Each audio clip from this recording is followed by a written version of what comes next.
Welcome to episode number 80 of the Between Two Brands podcast.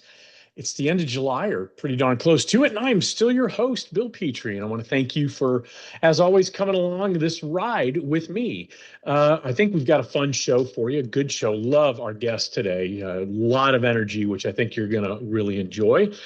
But you know what we do here before we get into that? Let's pay a bill or two, shall we? Hey, in 2026, your clients are looking for more than just a product with their logo on it. They're looking for rock solid merchandise solutions that are more than just innovative. They're going to be used for months and quite probably years to come.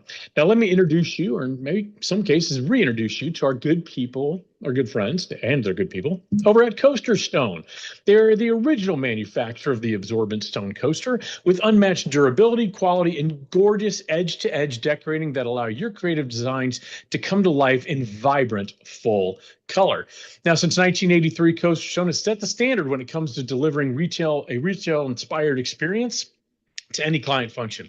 Instead of boring and plain packaging, how about packaging options that are fully customizable? Coaster Stone delivers value far beyond the product itself. And did you know that they manufacture their pin back buttons right here in the USA? Well, guess what? They do. And they're the ideal, cost-effective, and fun piece of branded merchandise available just about anywhere. Hey, with that combination of stone cold quality, striking decoration, cost per impression, and unmatched value, David Glenn and his team are really ready to help you make a rock solid impression with your clients. All you need to do is email them at promo@coasterstone.com to start your next project today. Okay, so as usual, I try to think about what do I want to talk about on the opening shot. And I was thinking about the last month and a half or so, and I've been fortunate to go on a couple of vacations that included all-inclusives. So there you go. One was in Jamaica, and one was in just outside of Cancun in Mexico. And one of the things that really struck me is how often we saw people with their own branded merch, whether it was for their families or a fun little trip. I'm talking t-shirts, hats. But the big one is drinkware. And here's why. If you haven't been to an all-inclusive in the last 10 years or so, you can bring your own vessel, your own cup, and they will fill it with whatever you want in it. It can be an adult beverage, it can be a frozen awesome, it can be whatever you want it to be. And so it's kind of cool. And so what was interesting to me, again, being in this industry for over 25 years, I look at things through the lens of the branded merchandise industry. And it was really striking to me how lackluster many of them were.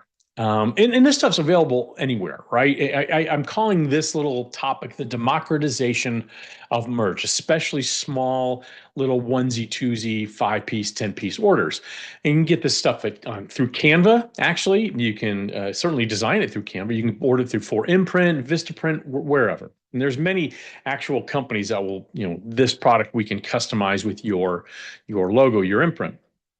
But what really struck me as I was looking at so many of the designs is that access to those design tools does not equate to value. I designed a couple logos for the trips we went on, and I'll put one right here. That's the one we did for our family vacation in Jamaica. And then this is the one that we did for our vacation in Mexico. And so in Mexico, we had so many people, actually at both places, ask us about what it meant, what this meant. Now I actually hold up a piece of the merchandise we had. This is the cup we used. I put everybody's name on it so we all knew whose was whose and all that. We had so many people ask us what the story was behind the logo. In the reason I don't even have the Jamaica one, we were leaving and they didn't bring their own drink vessel. So I gave it to them, didn't mind at all. But what struck me about this is real value. What we provide is the story. The best merchandise tells a story. This piece of merchandise tells a story. There was a group of 10 of us that went to, for those of you just listening, it's a logo that says Aperol Amigos. And it was because there were 10 of us that went on a European 14-day cruise in 2 years ago in 2024. And we all fell in love with the Aperol Spritz, which is a fabulous beverage if you've never had it. And so when we decided to go to Mexico to kind of run it back as a group, I decided to call us the Aperol Amigos. And there you go. So it was fun to tell that story. But that's what struck me. The best merch really does tell a story. Generic, and there were a lot of generic mugs there. I think I mentioned on a previous podcast there were at our whoa, that was an extreme close up, and I have no idea why. If you're watching, this is really disturbing. I'm going to fix that right now. Whoa, I have one of those AI cameras that sometimes just does that. Anyway, they sold knockoff Yetis in the gift shop at the resort we were at in Mexico, and they would personalize them right there, but it was just a name. So it was great that you could have a cup with your name on it, but it was kind of boring and bland. And that's why the creativity of our industry matters. For both logos, I made those. I whether you like them, hate them, or indifferent, I made them and I like them. But they told a story. And I think that's what the real value we bring as an industry. So even though there is a democratization of merchandise, anybody can get it anywhere. We used to have just access. If you wanted anything, you had to come through a promotional products distributor. We don't have that any longer. So the real value is the creativity we provide, and also what else we can do to create an experience around the merchandise. And so that's my opening shot today. Love to hear your thoughts on that. Drop them in the comments below. Always welcome to hear that. Hey, before we move on to our guest, do you know what season it is? That's right. It's business valuation season. Now, perhaps you don't know what your company is worth. Maybe it's been more than a few years since your last valuation, and you need a new benchmark to see if your company is actually increasing in value. Heck, you might even want to see if it's time to sell your company. Regardless of the reason, Jamie Watson and the experts at Certified Marketing Consultants have extensive experience in the branded merchandise industry and the financial knowledge necessary to provide a fact-based valuation of your business. All you need to do is email them at info@certifiedmarketing.com for a confidential discussion today. All right, that's enough of my yakking. Let's go ahead and bring on our guest. Hey, my guest absolutely doesn't need an introduction today, but let's waste some time. Let's waste her time, my time, and your time. She is the business development leader. More than 20 years of experience in the branded merchandise industry, starting her career as an associate account manager and rising to the vice president of business development at Genumark. She has built a really, really solid reputation for creative thinking, strong partnerships, and a relentless drive to grow opportunities. She brings that same passion for impact to her community. She's an active supporter of Promo Kitchen. I have a feeling we're going to talk about that. She volunteers with the Chicago Public School Initiatives and guides vision impaired athletes with Achilles International. She's an advocate for fresh ideas and new energy in the promotional products industry, and she believes it's time to shake things up and keep shaking. She's also the proud daughter of immigrants. She values diverse voices and perspectives and has a lifelong soft spot for accents, of which I really don't have one, so oops. Hey, please join me in welcoming Promo Joe herself, Johanna Gottlieb. Joe, thank you for doing this. Thank you. I would beg to differ that you don't have an accent. I've heard Prison Bill. But Prison Bill has an accent because Prison Bill, had a rough upbringing, but I don't see him around. So, hey, let's jump into it. I'm always fascinated by people's industry journeys. And as I was doing some research on you, and of course, we've known each other for 10 years, but doing a little LinkedIn research, you got a master's in mass communications at the New York Institute of Technology. And you do not see a lot of people in our industry with a master's degree. So, how did you end up in this industry? It's funny you say that because remember first time I was doing a fulfillment job on my own, I remember being like in Soho late kidding things for a client because we needed to. And I was thinking, I have a master's. I have a master's.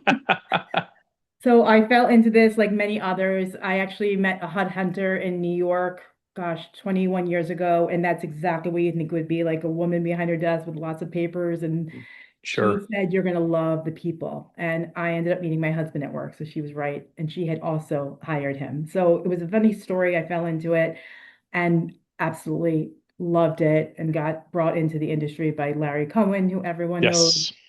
who honestly just believed in me and saw something and gave me a chance to grow with him. And that's the journey. I mean, I loved I loved it right away. Went through 2008 recession pretty quickly into my career, and I think that taught a lot of us in this industry just the resilience Yeah. leading up to we would never know what COVID would bring, but that 2008 period was semi-COVID like with sales. And so Yeah. It was I a think that rough was, time for all of us for sure. yeah, and I think it hard launched me into like this is the ups and downs of the industry. So Hmm. kind of a good lesson for me. Yeah, and you mentioned Larry Cohen, who's a mutual friend, also a former promo kitchen chef, as the three of us would be.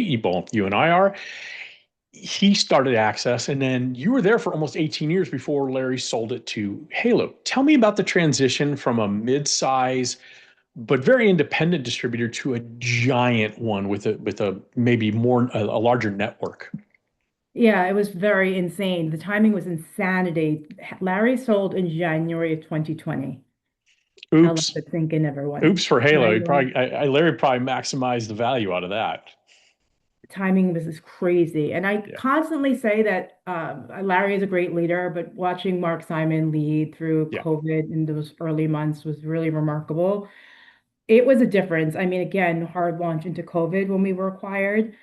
So I think things took a little bit longer to acclimate. And after about a year, I'm never going to deny the capabilities that Halo has. The resources are tremendous internationally, domestically. I missed that small agency, lean, mean, Sure. Soho upbringing. So for me, it was a great experience being part of a larger corporation, but I felt like my root of roots was 60 to 70 to 80 salespeople kind of company. I can get that. And again, I worked at Halo for 8 years, and Yeah. my first year was pre-bankruptcy, and the next seven were after the bankruptcy and coming out of the bankruptcy. And so I had a front row seat to see Mark Simon leading during a crisis, which you did as well for the time you were there during COVID. And it is something to see. But just because it's not for you doesn't make it bad, right? I mean, it's a great organization. It wasn't for me after a while either, although they kind of made that decision. I didn't make that decision. You made the decision to leave. So, but you've been at Genumark, I think, about 3 years now. What challenges are there to building the presence of a Canadian company here in the United States? Well, I got lucky because this company has been around for a long time, and Sure. ironically was Halo for a long time. Mark Freed, Oh we yeah. worked. There's a story if anybody wants to know. They can Oh, DM me. Mark and I went through some in good ways. We went through the same things together during the bankruptcy of Halo. Yep, Yes. absolutely.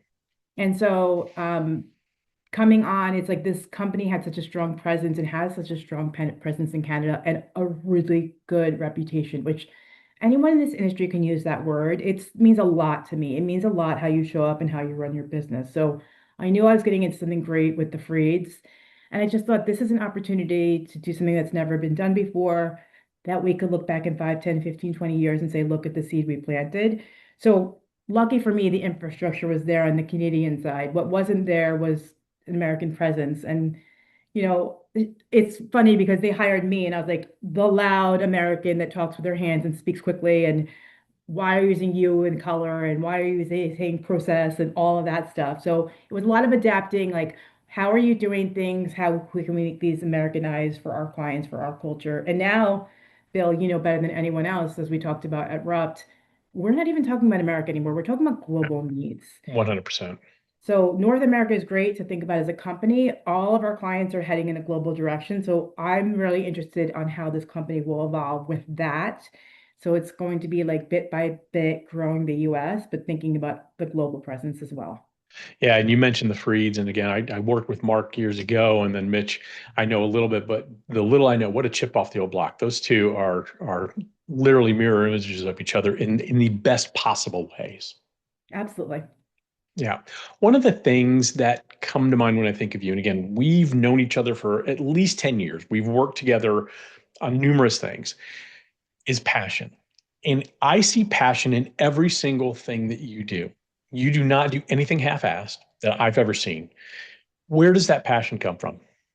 I mean, I think it's very cliche, but it has to be my parents. My mom was Cuban, my dad is Argentinian, and I think it's like, you know what, the World Cup is going on. What do you see when you see a fan right now in the stands? What word would you describe for every fan from Passion. every country? Passion. Passion. I literally grew up with the soundtrack of my life in the basement watching TV and hearing goal. And so, Hmm. yeah, it was like ingrained in me and carried with me. And I think for me, the way I approach anything personally and professionally is if it's not a hell yes, it's a hell no. Bottom line, if it's not a Yeah. hell yes, it's a hell no. Yeah. That's something the first time I ever heard that phrase put that way was Kirby Hasseman, Huh. mutual friend of ours. We were talking one time, I think, on an old podcast we used to do together, and in just sometimes you know the principle of something, but when you hear it said a certain way, it really resonates with you, and that's always resonated with me. So I love that you brought that up. One of the things you and I share a passion for is Promo Kitchen. Now, for those and what it stands for those who don't know or really understand what Promo Kitchen is, what should they know? Well, first of all, Promo Kitchen was started because of men and others in the industry like Bill. You have done an amazing job of taking a small group of people and a vision and creating something. So Promo Kitchen is not for profit, all volunteer run with a board of what we call chefs. And then we have sous chefs who are not board members but help lead all the charges and usually become in a position of wanting to be a board member. There are task force from giving and T. Hamilton scholarships to education to content. So we have a lot of different pockets of where you can help and where we need you. Mentorship is our biggest one. It's our why. A free mentor program in our industry. Bill is like on the record for having the most mentors, I think. So it's a great opportunity for me to say, hey, I want to learn from Bill. Can I sign up for pairing with him? Or hey, I'd like to give some time back and meet with Jasmine, who I met in Moab. And so there's an opportunity for vets to help newbies, newbies to help vets. It's always, I'm sure, Bill, you'll agree more than anyone, you're learning more than your mentee at many times. Always, almost It's always. insane. And Yeah. you see a lot of passion and drive. And, as you do this industry, you've been in this industry for a long time, some people lose steam. I haven't. Hmm. Maybe you have, maybe you haven't, but when you are meeting with mentees, that steam is refreshed and it invigorates you to like have another new passion for this industry. Couldn't agree with I agree with everything you said. And the reason I wanted to ask this question and the reason I want to talk about it is it always rubbed me the wrong way that so many people think Promo Kitchen is about a party. Don't call it a party, it's a mixer. The mixer in Vegas on the Monday night of Expo. And it's so much more than that. And you touched on the mentorship program, and it's something I have deep, deep, deep passion for. I don't know if I have the most mentees, but I have a lot, and I usually have about 2 to 3 a year because it's so important to give back. And it is the best and only really formalized mentorship program that I'm aware of in the industry. Yeah, I think what I've heard a lot of people come to me after speaking about Promo Kitchen is, our company is starting their own mentor program, and can you tell me a little bit about the ideas and how you started? I'm like, why are you reinventing the wheel? There's no benefit in, I'm using Halo as an example. Halo having an internal mentor program when it's offered in the industry and the reach is different people from competitors, suppliers, service providers. Like, use the bigger whole of the industry to collectively make the company better. It does not have to be an internal system that you're locked in for Brandivate or Halo or Right. Genumark or any others. Well, and maybe the way to do, and I love that. You have an industry-wide recognized solid mentorship program. If you're a Halo or a large company, I think it would make sense to have an internal mentorship program just to how to work within our organization because there's a lot of people who know where the bodies are buried and know how to get things done in a larger organization like that take years of osmosis to learn. But from a macro perspective, there's no reason, like you said, to reinvent the wheel. Yeah. And Promo Kitchen is by far like has given me the best network ever without intending to give me the best network. I mean, when you're on a board call with Bill Petrie and John Norris and Kate Plummer, and I'm not going to sit here and name everyone, you're getting to speak to people that have great ideas, great execution, great opinions, good like agreeing or not agreeing. I've learned so much about this board that agreeing is not always the best thing for the board. Making decisions that aren't what everybody else wants to make is the best. And that power that comes from that network of being able to lean on people and hear from them has been amazing for me in my career to say, oh, yeah, John's on our board. Let me talk to him about this project. Or how about I introduce you to Bill, who's a good friend through the board. So I've been really lucky to meet tremendous people. Same, and you're very kind in including me in like starting and helping promo because I was certainly there early on, but I mean you're really looking at the Mark Grahams, the Charity Gibsons, For the sure. Danny Rosens, and all that, and honored to be a part of it. Let's move on, shall we? Let's move You and I on. both spoke at had the honor of speaking at Rupt Summer Camp in Moab, which was pretty awesome. I was really drawn to your talk about curiosity. It's something I absolutely identify with. In fact, I wrote a blog about it a few weeks ago. I have a couple questions about that. Why do you feel, in your again, passion, that's the word that's going to keep coming up through this conversation. Why are you so passionate that people need to challenge assumptions? Challenge assumptions, just the note that stays in my head is curiosity. And actually, I think, Bill, you're reminding me with that kind of challenging, you do a really good job of, I asked you at Rupt, what are your takeaways? And we talked a little bit of how I speak quickly. And I'm going to share Bill's feedback. Like, why would you slow down? That's who you are. Challenge what everybody else wants and needs. Mhm. And so I'm getting a little bit better at challenging, but I'm very naturally curious because I think it's easy for us to get an email and go, what is that person thinking? Like, what is wrong with them? And then curiously saying, where are they coming from? What do they actually mean? What are the parallel interpretations of this email? So it's been really fun talking about that and exploring that part of my brain because it's making me sharper in conversations and meeting people and asking better questions, not what do you do for a living? How long Right. have you been there? Right. Just what else is there? What's the story? What didn't I know? How can I unfold it?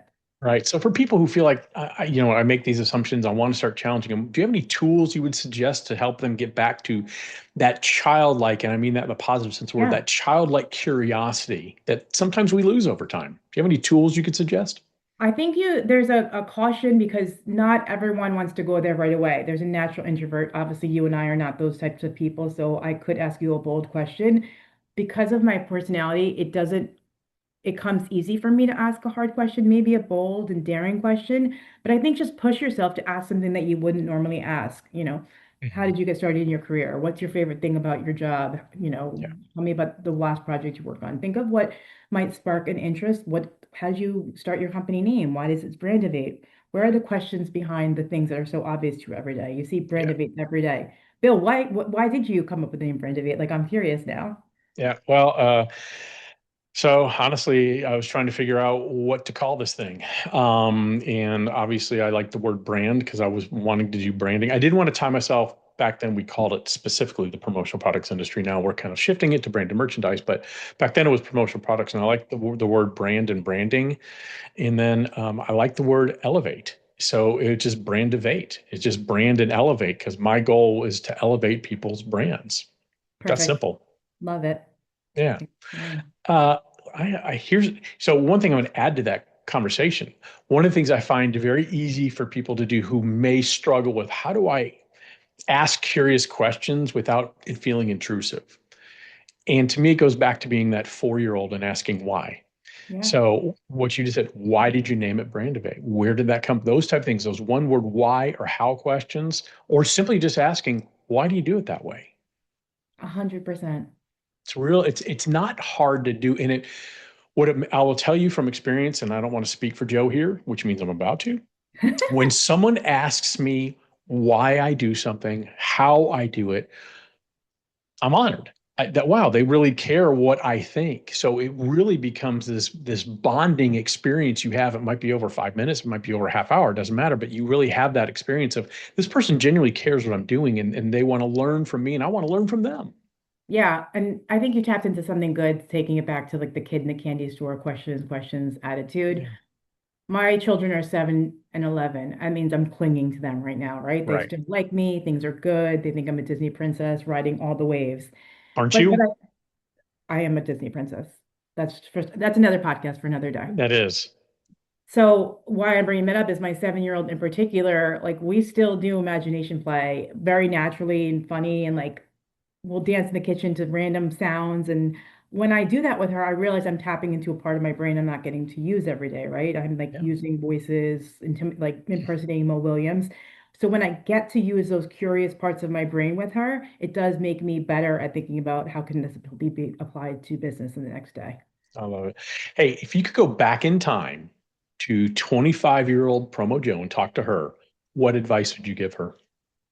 This is hard a question because it's a very vulnerable question. And I I when I read it I yesterday, ask I ask the questions people are scared to ask, Joe. there you go. It's really hard. Let's say I was fresh out of college, fresh out of getting my master's, or maybe getting my master's, and I wasn't even at Access yet. I started in 2006. And I honestly think just giving yourself more grace and trying to, I grew up in the era of Weight Watchers and Smart Milk snacks and all those things that women needed to do to stay a certain way. And I think that definitely messed with me in my 20s vulnerably. Sure. And I would have loved to tell Joe now that everything is going to be okay and you should follow the path you need to be on to optimize your health and mental health, and things are going to turn out great. I love that. So I knew this was going to be a difficult question, so I'm going to answer it as well. If I go back in time, I would tell myself to slow the F down.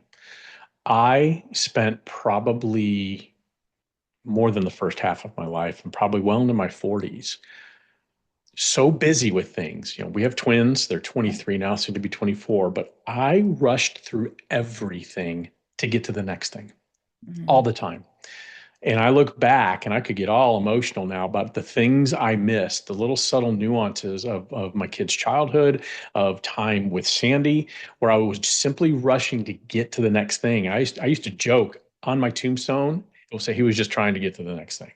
And so it took me years to finally, I think about 10 years ago, I finally figured out, okay, I need to slow down, breathe. I don't have to run at a breakneck pace. There's never fast enough.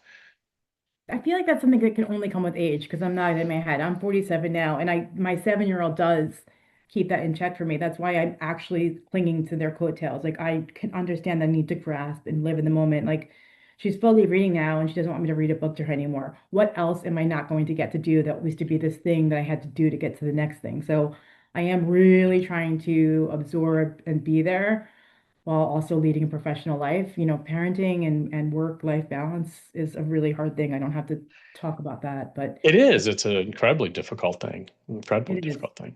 Is there that's all I've got, Joe. Do you have anything you wanted to talk about? I want to talk about how it feels to be 6 years old. Okay. How does it feel to be 6 years old? I'm not sure how to answer that. Well, Um, your brand is 6 years old. oh, you meant that. I'll be honest.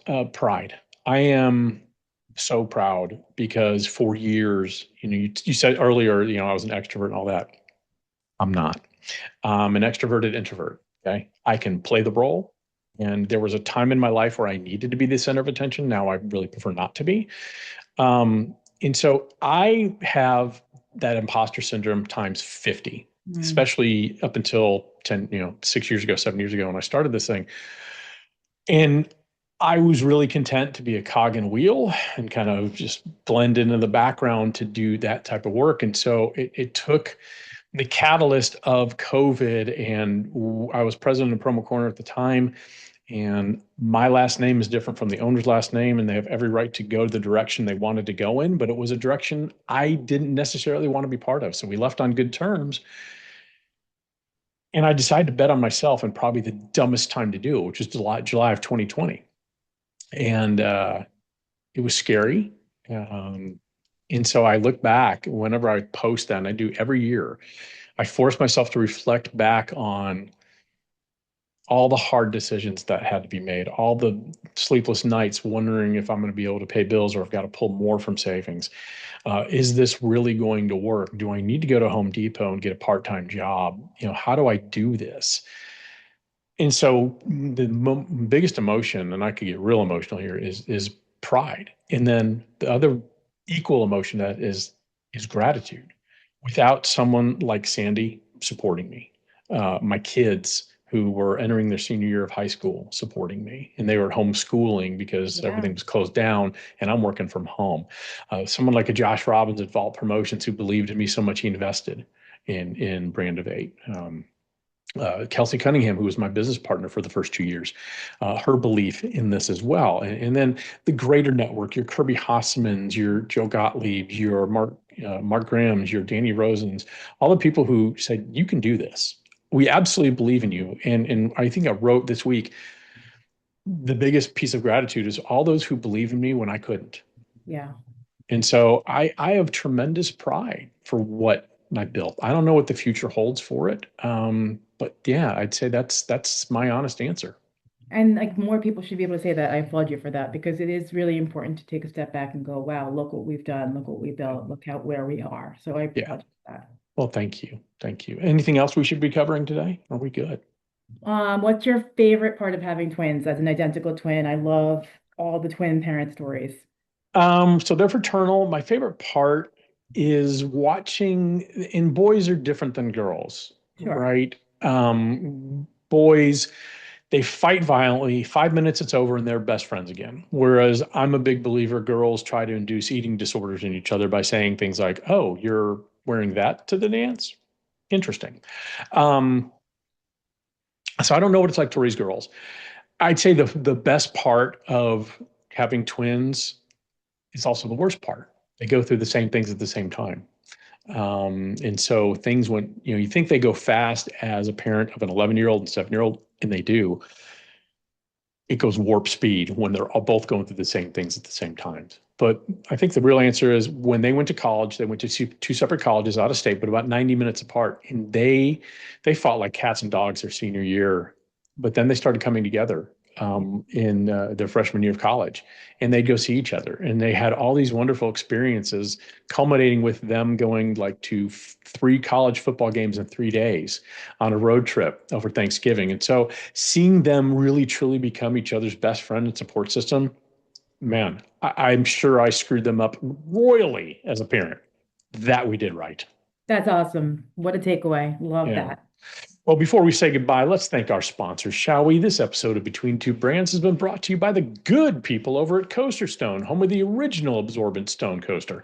With that combination of stone cold quality, striking decoration, low cost per impression, retail packaging, and unmatched value, David Glenn and his team at Coaster Stone are ready to help you make a rock solid impression with your clients. Email them at promo@coasterstone.com today.